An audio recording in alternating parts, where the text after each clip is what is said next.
From the Oklahoma Newsroom, this is an OSU update. I'm Jenny Carlson here with Scott Wright, OSU beat writer. Scott, we've seen some pretty good highs from Spencer Sanders, but in Lubbock a couple weeks ago, we saw some low lows. Mike Gundy obviously sticking with Sanders, throwing his support behind him. But is this just a situation where you've got a guy in his first year as a starter, and he's just going to have times where he's got to go through some things?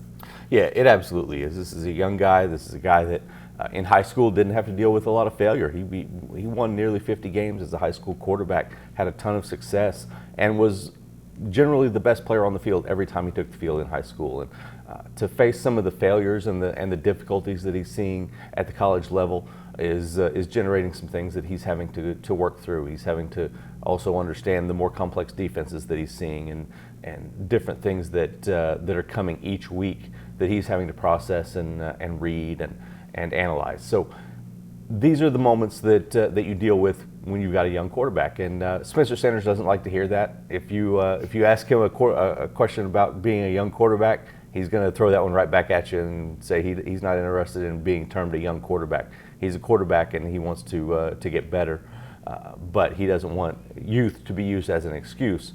But it's just the natural growing pains that a quarterback is going to use as he comes into the college level, and that's what Spencer Sanders is facing right now. You talk about him wanting to get better after what we saw at Texas Tech, and again, that came on the heels of some pretty solid performances. I mean, he kind of befuddled Texas not long before that. How does he get better? If you're in Mike Gundy's shoes, if you're in Sean Gleason's shoes, what do you tell Spencer Sanders about improving from that last time out? The primary things that you look at are decision making. His decision making at Texas Tech was solid, but not great. He threw into double coverage one time when he really didn't have to. He didn't protect the ball well when pressure was coming around him, trying to hold it in one hand rather than tugging it close to his body. And those are easily fixable things that I think you'll see him.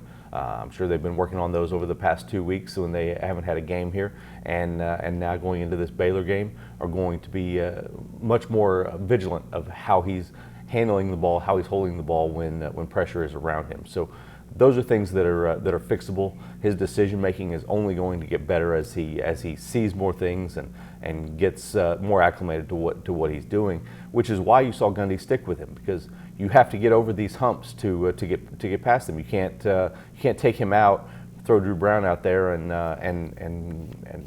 expect Sanders to benefit from that. So they know that Spencer Sanders is the quarterback of the future.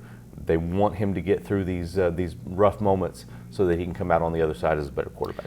From what Texas Tech did, pressuring him, trying to get to him, get him rattled, it obviously paid off. With Baylor coming to town on Saturday, are the Bears in a position to try to duplicate that game plan? Sounds like they're going to be without one of their top defensive guys, a linebacker who was injured a week ago. Is that a formula for them to try to pressure Spencer Sanders and get the same sort of rattled result that Texas Tech did? Yeah, you would expect so. You would expect that a lot of people are going to look at what Texas Tech did and try to use that to their advantage in whatever way that they can. Baylor is big up front, particularly at the nose guard position. They did lose Clay Johnston, their middle linebacker, who was their leading tackler, and not just their leading tackler. He had 58 tackles. The number 2 tackler on their team had 30. So this was a guy who was all over the field making plays.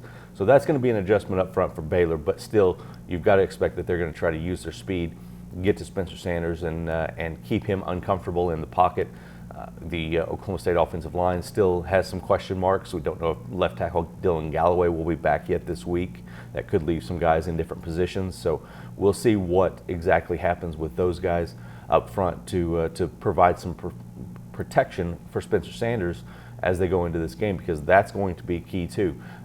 Texas Tech was able to get to Spencer Sanders a little bit too easily 2 weeks ago. So that's going to be a huge key for Oklahoma State, is to protect him, give him time, not have guys collapsing on him all the time, which led to a couple of those fumbles and maybe some bad decision making from him. So that's going to be a huge key in preventing what Baylor will want to do, which is come and get him.